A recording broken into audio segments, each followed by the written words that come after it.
ഡിയേ എന്തോ എന്താടി ആലോചിച്ചിരിക്കുന്നത്? ഞാനിങ്ങനെ ആലോചിക്കുവായിരുന്നു അച്ഛാ, നമുക്കൊക്കെ ഇങ്ങനെ ഓഫുള്ള ദിവസം ഇല്ലേ? നമ്മളിങ്ങനെ വീട്ടിൽ തന്നെ ഇരിക്കാതെ എന്നും ഡ്യൂട്ടിക്ക് പോവാ, വീട്ടിൽ വരിക, ഇത് തന്നെയല്ലേ ഒരു ഓഫ് കിട്ടുന്ന ദിവസം. ശരിക്കും പറഞ്ഞാൽ വല്ല ഔട്ട്ഡോർ ആക്ടിവിറ്റീസ് ഒക്കെ ചെയ്ത് ഗെയിംസ് ഒക്കെ കളിക്കാനൊക്കെ ഇങ്ങനെ പോയാൽ നമുക്ക് ശരീരത്തിനൊന്ന് ഒരു എനർജി കിട്ടും അല്ലേ? ബോഡിയൊക്കെ ഒന്ന് ഫിറ്റ് ആവുകയൊക്കെ ചെയ്യുമെന്ന് എനിക്ക് തോന്നുന്നു. ഇല്ല വല്ല അസുഖം വന്നു പിടി. ശരിയാടി, ഞാനൊക്കെ ആലോചിക്കാറുണ്ട്. എടി എന്റെ ചീപ്പ് എവിടെ വെച്ചേക്കുന്നേ?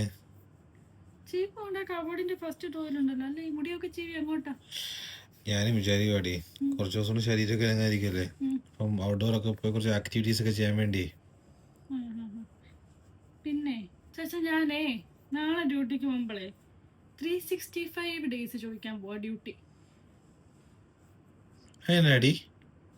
ഓ, ഞാനിവിടെ ഓഫ് കിട്ടി ഇരുന്നിട്ട് വലിയ കാര്യമൊന്നും ഇല്ലല്ലോ. ആഴ്ചയിൽ ഒരു ദിവസം കിട്ടുന്നതാ. അന്നാ വീട്ടിൽ ഇരിക്കണോന്ന് ഹേ എല്ലാ ദിവസവും കിട്ടുന്ന ദിവസമൊക്കെ ഇങ്ങനെ ക്രിക്കറ്റ് കളിക്കാനും അതിനും ഇതിനും എല്ലാം പോണം. ആയിക്കോട്ടെ, ഞാനെന്തിനാ വെറുതെ ഓഫ് എടുത്ത് വീട്ടിൽ ഇരിക്കുന്നത്? ഞാൻ ഡ്യൂട്ടിക്ക് പോട്ടെ, അത്രയും സമയം പോട്ടെ, അല്ലാതെന്തോ ഇതിന്.